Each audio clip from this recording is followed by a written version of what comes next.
વિભાગ ડીમાં પ્રકરણ 2માંથી 2 પ્રશ્નો પૂછાવશે. પ્રકરણ 4માંથી 1 પ્રશ્ન, પ્રકરણ 5માંથી 2 પ્રશ્નો, પ્રકરણ 10માંથી 1 પ્રશ્ન અને પ્રકરણ 12માંથી 1 પ્રશ્ન અને પ્રકરણ 13માંથી 1 પ્રશ્ન. તો આપણે વિભાગ ડીની અંદર કુલ 8માંથી 5 પ્રશ્નો લખવાના હોય છે.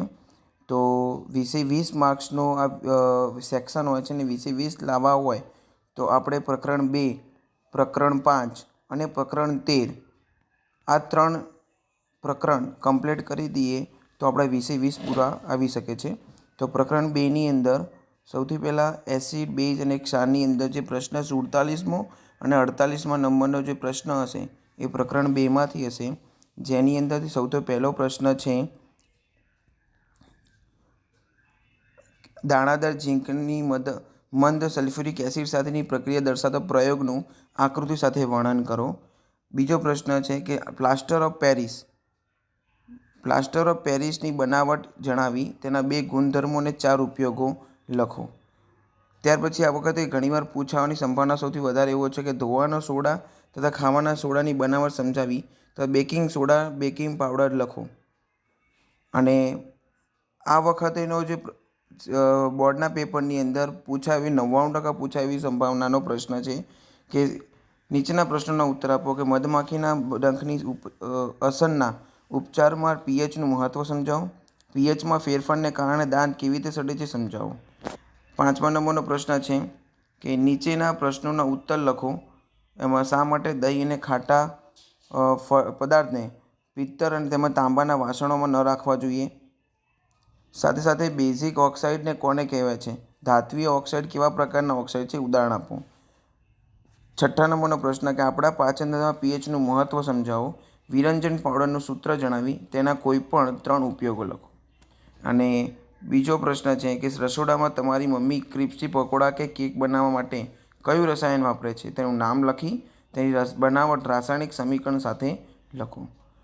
ત્યાર પછી પ્રકરણ 4 કાર્બન અને તેના સંયોજનો, જે 49મા નંબરનો જે પ્રશ્ન હશે આ ચેપ્ટરમાંથી હશે, જેમાં એસ્ટરીકરણની પ્રક્રિયા અને સમીકરણ સહિત વર્ણવો. અને બી તરીકે તમને આપ્યું છે યોગશીલ પ્રક્રિયા એટલે શું, ઉદાહરણ આપો. ત્યાર પછી સાબુ અને પ્રક્ષાલકમાં રહેલા ક્રિયાશીલ આયનિક સમૂહ જણાવી સાબુની સફાઈ પ્રક્રિયાની ક્રિયાવિધિ સમજાવો. ક્રિયાશીલ સમૂહ એટલે શું, કોઈપણ 4 ક્રિયાશીલ સમૂહ જણાવી દરેકના 2 ઉદાહરણ આપો. અને આ વખતે આઈએમપી પ્રશ્ન તરીકે છે જે વેરી મોસ્ટ આઈએમપી છે એ છે ઇથેનોલનું ઓક્સિડેશન સમજાવી તેના ભૌતિક ગુણધર્મો અને ઉપયોગ લખો. અને બંધારણીય સમઘટકો એટલે શું, તેના પેન્ટેનના બંધારણીય સમઘટકો દોરો. પેન્ટેનની જગ્યાએ તમને અહીંયા હેક્ઝેનના પણ પૂછે તો પણ તમને આવડતા હોવા જોઈએ, એ ટ્વિસ્ટ કરીને પૂછી શકે છે. નીચેના પ્રશ્નોના ઉત્તર લખો. સાયક્લોપેન્ટેનનું અણુસૂત્ર આપો તથા તેની ઇલેક્ટ્રોબિંદુ રચના દોરો. આયનીય સંયોજન અને સંયોજનોનો તફાવત લખો. પ્રકરણ 5માંથી 2 પ્રશ્નો પૂછાવાના છે. આ ચેપ્ટર તો ખાસ કમ્પ્લીટ તૈયાર કરેલું હોવું જોઈએ, કેમ કે ઇઝી છે અને તમે ઇઝીલી કરી પણ શકો છો. પહેલો પ્રશ્ન છે ઉત્સર્જન તંત્ર એટલે શું. મનુષ્યના ઉત્સર્જન તંત્રની આકૃતિ દોરી રચના વર્ણવો. પાચન તંત્રની આકૃતિ દોરી આખો પાચન તંત્ર પણ પૂછાઈ શકે, અથવા તો તમને એવું પણ પૂછી શકે કે જઠરની અંદર મનુષ્યનું પાચન તંત્ર સમજાવો, અથવા તો નાના આંતરડામાં પાચન તંત્ર સમજાવો. એ તો અલગથી ટ્વિસ્ટ કરી એ અને બી સ્વરૂપે પણ પૂછી શકે છે.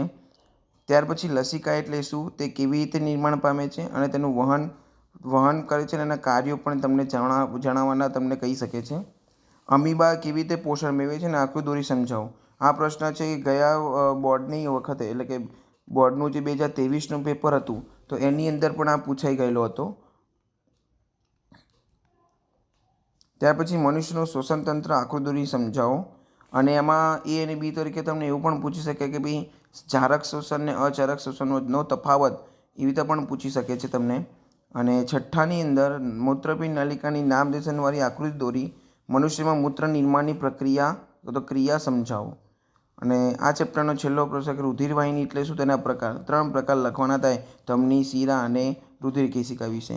આ 3 વિશે તમે ક્રમશઃ 3 કે 4 મુદ્દા તમે લખી કાઢો એટલે તમારો 4 માર્ક્સનો પ્રશ્ન ઇઝીલી થઈ શકે. અને આ જે ચેપ્ટરમાંથી પ્રશ્ન હશે એ પ્રશ્ન નંબર 50 અને 51 હશે.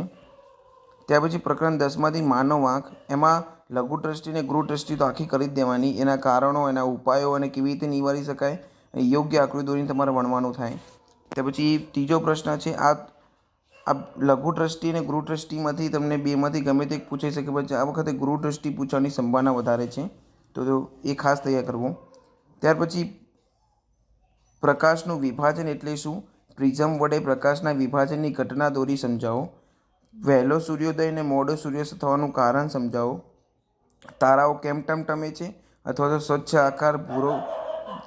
આકાશ ભૂરા રંગ શા માટે દેખાય છે? માનવ આંખની નામનિર્દેશન આકૃતિ દોરી ઓછામાં ઓછા તમને કોઈ પણ અંગો વિશે તમને લખવાનું, કે ઓછામાં ઓછા તમને 4 અંગો સમજાવવાના કે 2 સમજાવવાના, કે તમે ગમે તે, પણ એમની નામનિર્દેશનવાળી આકૃતિ ખાસ દોરવાની.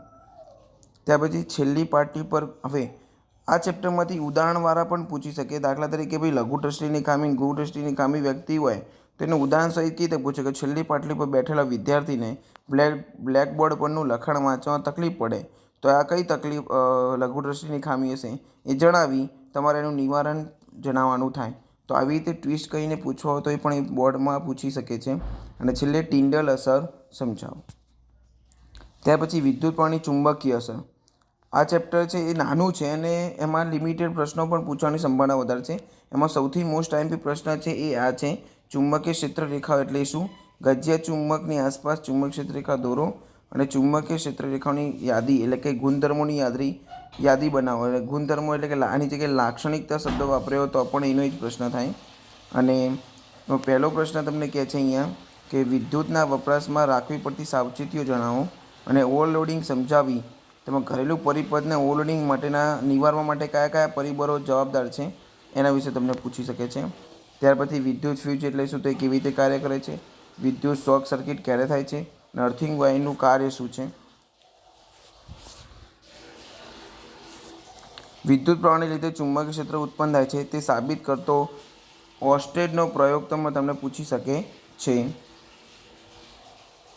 ત્યાર પછી છેલ્લો પ્રશ્ન, ઘરેલું પરિપથની આકૃતિ દોરી એનું વાયરિંગ પદ્ધતિ મુખ્ય લાક્ષણિકતાઓ તમે જણાવવાનું કે તો તમને ઘરેલું પરિપથની આકૃતિ તમને ખાસ દોરવાની પૂછી શકે છે.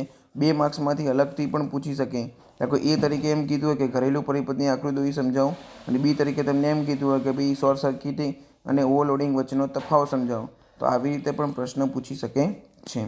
અને સૌથી સારામાં એવું ચેપ્ટર ને તમને સારું એવું ચેપ્ટરમાંથી 4 માર્ક્સ રોકડા લઈ શકો તે માટે જંતુનાશકો અને અન્ય રસાયણોના નિયંત્રણ ઉપયોગ અટકાવવો કેમ જરૂરી છે, અને બી તરીકે સુએજ ટ્રીટમેન્ટની વ્યવસ્થા તથા ઇલેક્ટ્રિક કચરાની વ્યવસ્થા કેવી રીતે કરશો.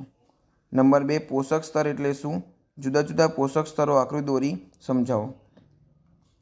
આ દરેક પોષક સ્તરની અંદર તમારે વાત કરવાની છે. એમાં કે દાખલા કે ભાઈ સ્ટાર્ટિંગથી વાત કરો કે પ્રથમ પોષક સ્તર, એમાં ઉત્પાદકોથી વાત ચાલુ કરવાનું, તો ઉત્પાદકો ભાઈ ઉપભોગી વિશે સમજાવો, પછી ઉચ્ચ ઉપભોગી વિશે, ક્રમશઃ તમારે એ પોષક સ્તર વિશે સમજાવવાનું થાય. ત્યાર પછી ઓઝોન કેવી રીતે નિર્માણ પામે છે અને ઓઝોન સ્તરની અગત્યતા જણાવો. ચોથો પ્રશ્ન છે, કચરો એટલે શું, તેના પ્રકાર. આપણને ખબર હોવી જોઈએ કે કચરાના કેટલા પ્રકાર, તો મુખ્ય 2, ઘન કચરો અને પ્રવાહી કચરો. અને એમાં પાછા પેટા પ્રકાર પડે કે જૈવ વિઘટનીય અને જૈવ અવિઘટનીય. તો બસ આ રીતે પેટા પ્રકાર અને પ્રકાર તમારે સમજાવવાના થાય એમાં. પછી ઓઝોન ગર્ત એટલે શું, ઓઝોન ગર્તના વિઘટન માટે કયા રસાયણો જવાબદાર છે. પાંચમો પ્રશ્ન છે, વિઘટકો એટલે શું, નિવસન તંત્રમાં વિઘટકોની ભૂમિકા શું છે. અને જૈવિક વિશાલન વિશે ટૂંકમાં સમજાવવાનું કે જૈવિક વિશાલન એટલે આપણને ખબર હોવી જોઈએ કે જૈવિક વિશાલન એટલે શું, તો કે ભાઈ જે અમુક એવા જૈવ અવિઘટનીય પદાર્થ છે એ જ્યારે પોષક સ્તરમાં ઉમેરાય તો આપણને ખબર છે એ સતત શું કરે, એનું પ્રમાણ વધતું જાય, એને આપણે જૈવિક વિશાલન તરીકે ઓળખવામાં આવે. અને નિવસન તંત્ર એટલે શું, નિવસન તંત્રના ઘટકો સમજાવો. તો આટલા પ્રશ્નો આ વિભાગ ડીમાંથી પૂછાવાની સંભાવના વધારે છે. તો એટલા કરી દેશો. સાથે સાથે આના પ્રશ્નો બધી ટૂંકા પ્રશ્નો પણ પૂછાઈ શકે છે. એટલે તમારે આ 20 તો સ્કોરિંગ થશે, સાથે સાથે 24 માર્ક્સના MCQ આવે તો એમાંથી પણ તમને ઘણીવાર પૂછાઈ શકે છે. અને